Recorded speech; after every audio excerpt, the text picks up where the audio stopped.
Friend facts. Life impact of friendship.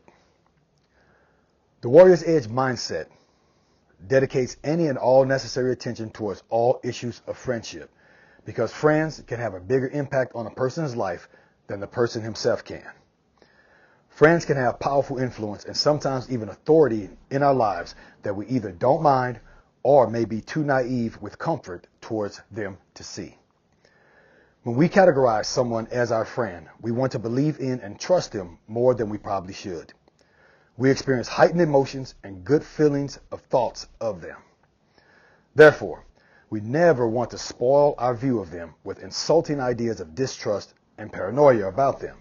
I mean, what kind of friend would thinking like that make us? Friends versus no friends. Most people actually rate their personal value as a person off of how many friends they do or don't have. Some feel that having many friends boosts their value as a person because they show that they are liked by many people. This posture makes us feel as if we are some sort of star and our friends are our fans that make us appear important to the rest of the world. Then there are those who boost their personal value by how many friends they actually do not have. This posture makes us feel as if choosing to have a small circle of friends demonstrates that we are smarter than the people who have too many friends. Quality, not quantity.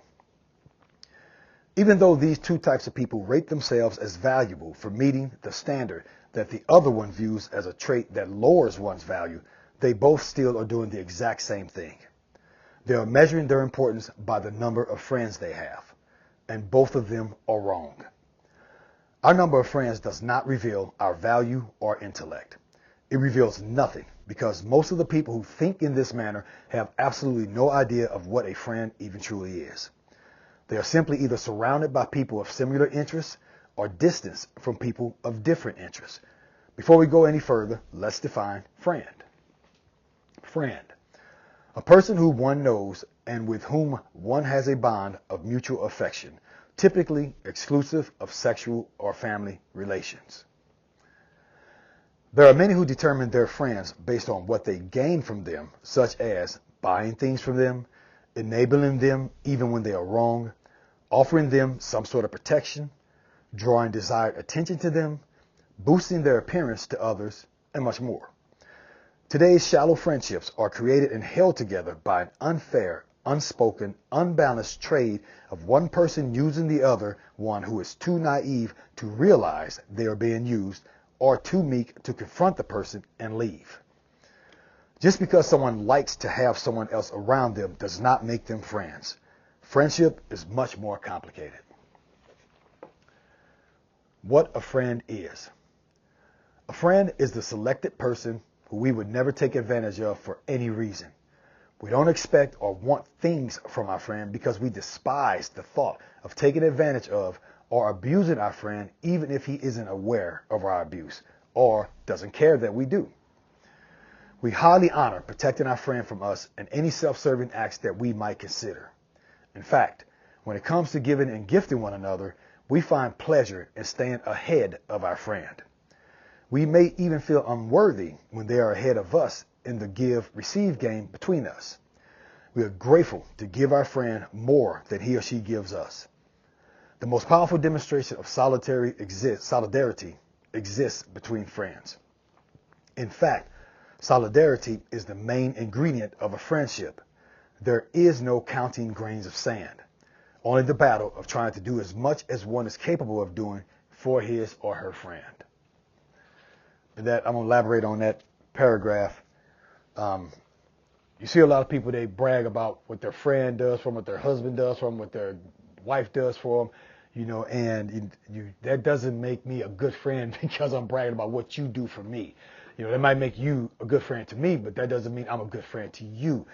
I personally, I get, it's a battle between my friend and I. When I see my friends getting ahead, I get mad. I say, man, I can't be taking advantage of him like that or taking advantage of her like that. I got to do something for him or her. And it's a battle. And I say, man, I figure something out to do. Even if it's going to giving them my time when I don't have time to give to them. I say, okay, well, your friend wants to see you, Jermaine. Come on, you got to get your butt over there, man, and go do something. So That's really important to understand with friendship. The person who brags about what they're getting from someone, I see this a lot too. You see online that a woman will go on and brag about what her husband gives her and does for her, and that's what makes him a great person. Well, that makes him your great friend, but not you, his great friend, and vice versa. A man will go on and brag about how beautiful his woman is. She treats me so good. She cooks for me. She cleans for me. Okay, yeah, but what do you do for her? That's what we want to hear about. And that's what makes a friend. It should be a battle of doing things for each other, and it should not be a battle in bragging about what gets done for each other. It should be a silent thing that happens between you two. Don't use it to receive validation or make yourself look great or better than everybody else out there. Or look, look what I did for what I do for my friend. That's not even for your friend. That's for recognition. So that's a really important chapter if we want to try and be a true friend to someone. Or important paragraph. What a friend does. One who is our friend will not patronize, support, enable, or back down from us when he knows we are out of line. A friend will stand up to us when we are wrong because he would never allow us to sully our honor or the honor of another. However, a friend does not stand up to us to dominate, embarrass, or belittle us. Neither would he stand up to us to boost his status with others. A friend stands up to us with respect, out of respect for us, so we can better ourselves. Elaborating on that paragraph, that's another one that I see a lot. People these days think that being a bitch and being obnoxious makes them tough or stand up or cool. And you hear this all the way. I'll put my friend in check. I'll cut, and when your friend does something wrong, is out of line, degrading them and belittling them, using that as an opportunity to put them beneath you, that's not being a friend. We have to remember that. If my friend does something wrong, I'm not going to use that as an opportunity to raise myself above them. Now, you did this wrong, and I'm going to tell you about it, motherfucker. I'm going to this and that, da-da-da. And that's what you get people doing. They say, yeah, because I'm your friend. So you better blah, blah, blah. And they use that as an opportunity to take your face and rub your nose in your urine. You know what I'm saying? That's not a friend. That's egotistical and that's arrogant. So we got to be careful not to do that to someone that we are considering as a friend. If you're my friend and you make a mistake, I have to come to you with as much compassion and empathy as possible, because my objective is to help you improve yourself. And if I offend you or intimidate you, you're not even going to listen to what I say. If you say, yeah, thanks, man, you're going to be like, man, forget him. And now, I've hurt that friendship and I did not even help you. All I did was feed my ego. So don't, as a friend, it does not make us a friend to belittle our friend when they make a mistake. That just makes us an asshole. That's what it does. Like what we do for a friend. A friend is who we will risk our reputation and even safety to stand for against the angry mob that stands against him. We will sabotage our position of acceptance with others if they choose to speak ill of our friend in our presence by defending our friend's character and reputation with no regard of insulting the ill speaker. And if our friend is rightfully accused by another for his wrongdoing, we will plead for mercy and chance for our friend, then support and guide him through this redemption. We view our friend's wrongdoing as our own to correct. Elaborating on that paragraph, we don't turn our back on our friend, but having said that, we don't cover for our friend to be a piece of crap either. A lot of us get confused on what loyalty is, and we don't. If my friend does something wrong, and it's wrong, okay, I'm not going to stand behind my friend and do something wrong. Now, I will protect and defend him from persecution until I go to that friend and tell him, wait, what you did was wrong, and you need to make this right. I always say this, there can never be, justice can never exist as long as the prosecutors won't do to their own children, husbands, wives, what they will do to everyone else's children, husband, and wife. So we all know when, a person of authority, their kid get caught with a DUI, drunk as off to be, doing 150, in a car and crash to a pole. They're not going to say, yep, arrest him, throw him away, put him in prison. That's they're going to find a way to make sure that nothing happens to the one they love. But when it's somebody we love and it happens, it's hard on crime time. So we have to, if we're going to be a person of justice, we have to be willing to do to our own friend and family the same justice that we want served on a stranger. And that goes with this. As someone's friend, it's my job to help them to have good, strong character also. Now, of course, I'm going to protect them and put myself at it, but I'm not going to make them the bad guy, and try to make them say, you did wrong, dude, and you're out of line. Now, let's see if we can negotiate this. Now, having said that, I would do the same for a stranger. And that's where you come with compassion and empathy. That, okay, you're not my friend, I don't know you, but I'm sure that maybe if I did know you, you probably would be my friend. So I'm not going to be selfish with this and only help and try to get off the hook the people I know and that I care for and F everybody else. That's a horrible and a low way of mentality of thinking. We should be trying to help everybody to better themselves. Okay. Broad shoulders of a friend. A friend will carry us when we have fallen until we have gathered the strength to once again walk on our own. He will watch over and aid us without judgment, pride, or desire for any sort of recognition, credit, or reward. Our suffering or weakness will not bring him comfort or strength over us.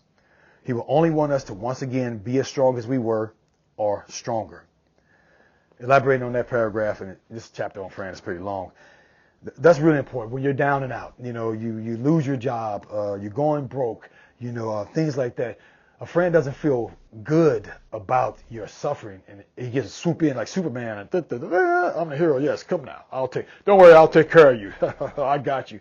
You feel bad for your friend. So all of the charity is hidden, it's quiet. It's unspoken. You're doing everything you want that you can to not make your friend feel guilty or feel any worse about their position from your charity that you're giving your friend.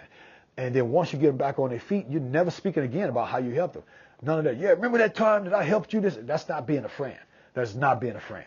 That's holding a debt over someone's head. You might as well just be a banker if you're doing that. There's nothing wrong with that. If I go to my friend and say, hey man, look, I can help you. I want to help you out, because I know you would do it for me, but I can give you 10 grand, but I cannot afford to lose $10,000 right now. So right now, I can give you 2 grand and I don't ever want to hear about it again. All right, I'm just giving it to you.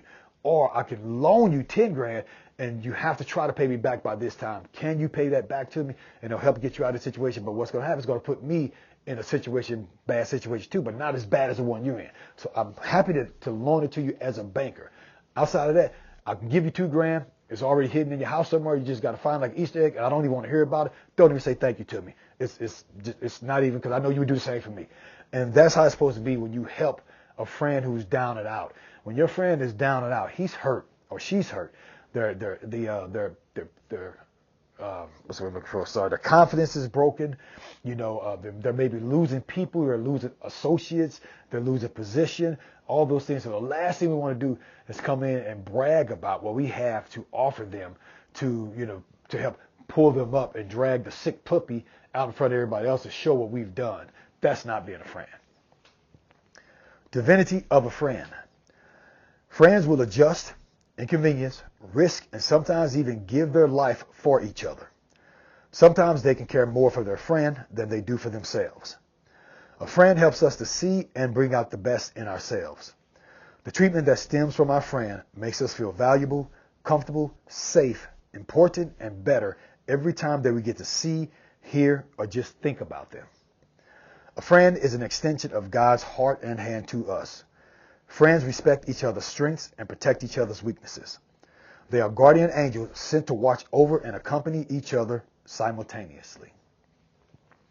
To be taken life serious.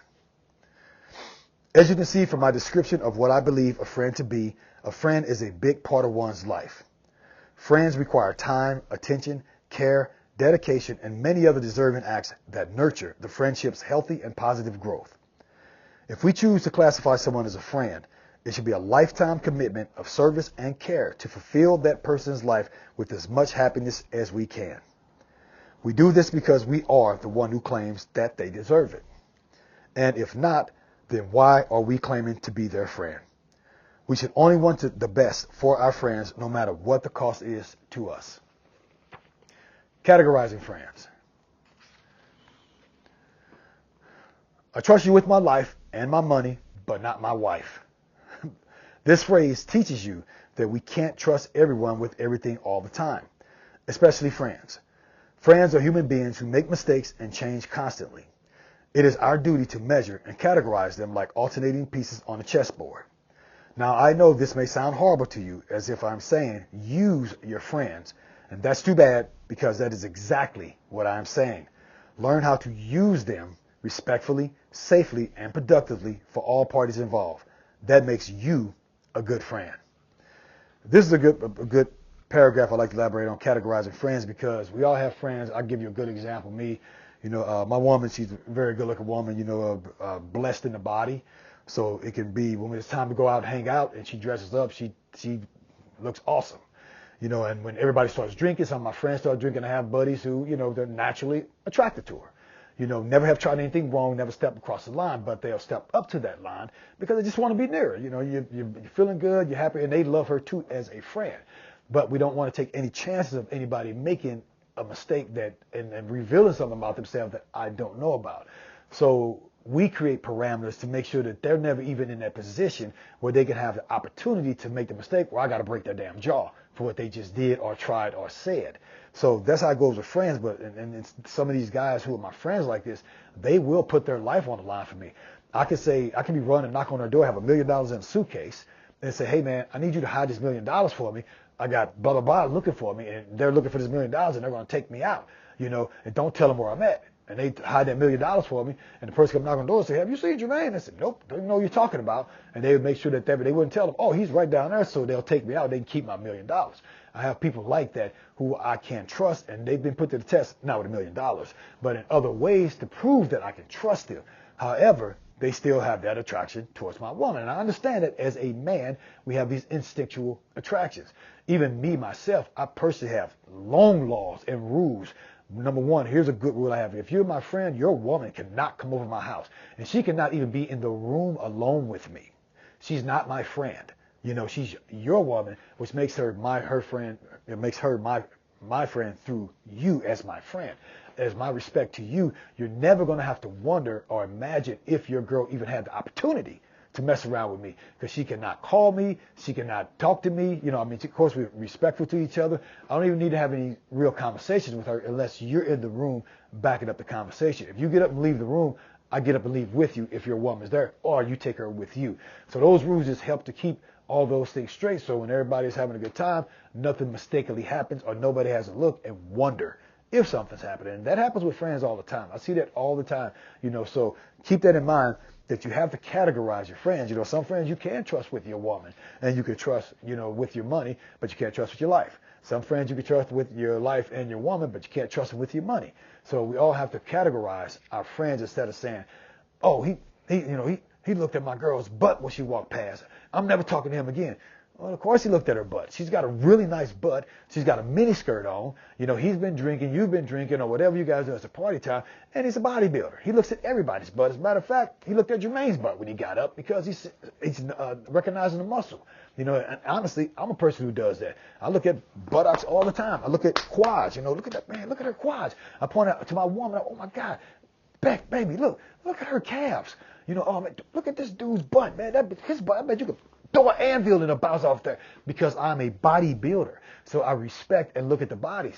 But if my friends don't understand that, and I'm looking, and then he thinks that, he may even, he should say, hey, Jermaine, what's up? You checking on my girl? I said, oh, my bag, man. She been lifting? Yeah, she has been. Well, you can tell, dude. I'm telling you, man. Her hamstrings right there, her bicep femoris is really kicking good. What's she doing? Leg curls? Oh, yeah, but she's looking for something to do more. Oh, well, you know what? Let me share with you. So you have to have that type of trust and communication with your friends. But categorize them. Use them as chess pieces. I say that all the time. My friends have to earn their trust with me, and as they're earning, I move them on my chessboard in positions where I can trust them, just like security people.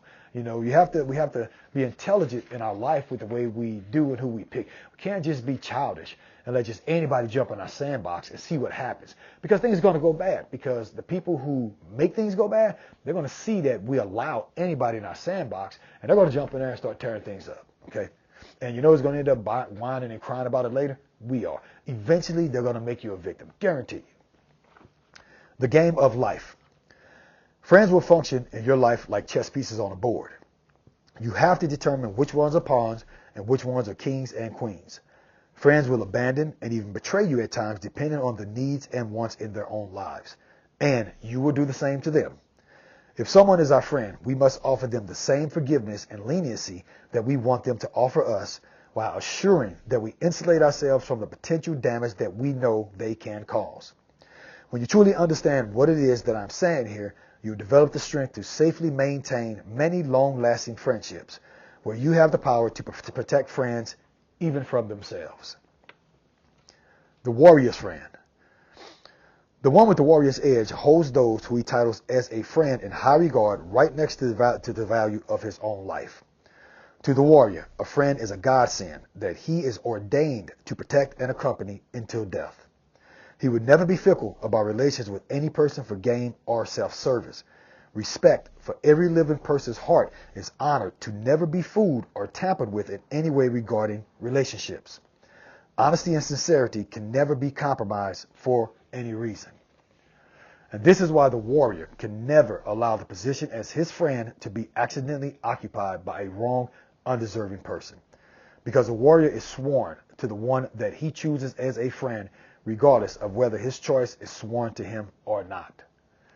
So elaborating on that paragraph, if I choose to be a friend to someone, it doesn't even matter if they're a friend to me. That's not what it's about. I'm choosing them for whatever reason it is that I see that's an honorable reason, and I'm that person's friend. And regardless of how they treat me, unless, of course, they betray me, then I have a reason. If they break the code of honor, that was the honorable reason I chose them, then that's when I pull out as a friend. Everything outside of that, I realize that they're an imperfect person just like me, and I try to adjust, and I try to help them protect themselves and better themselves, with compassion and empathy as we both walk our path of life. Making a friend. Treasure your blessings of friendship as such, and you will eventually discover the one or more who are worthy of your true friendship. But to find this person or these people, you cannot waste your time on those who are not your friends. You have to be open and aware to recognize this person when he or she arrives.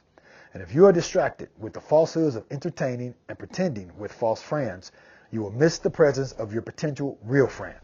Remain pure and stern, and you will receive what you deserve, and the person who deserves to will receive you. I'd like to tell a story, elaborate on that chapter. I had a student, a very, very good student, and he came to me one day, and he was in tears. He said, "Master Chief, I need to talk to you.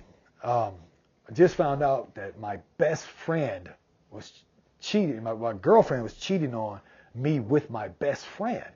And I want to go kill them both. I want to go kill them both." And everybody would feel that way. So this is not a crime I'm talking about that he was talking about committing. This is, him speaking rhetorically about what he felt like doing. And I said, okay, let me get this straight.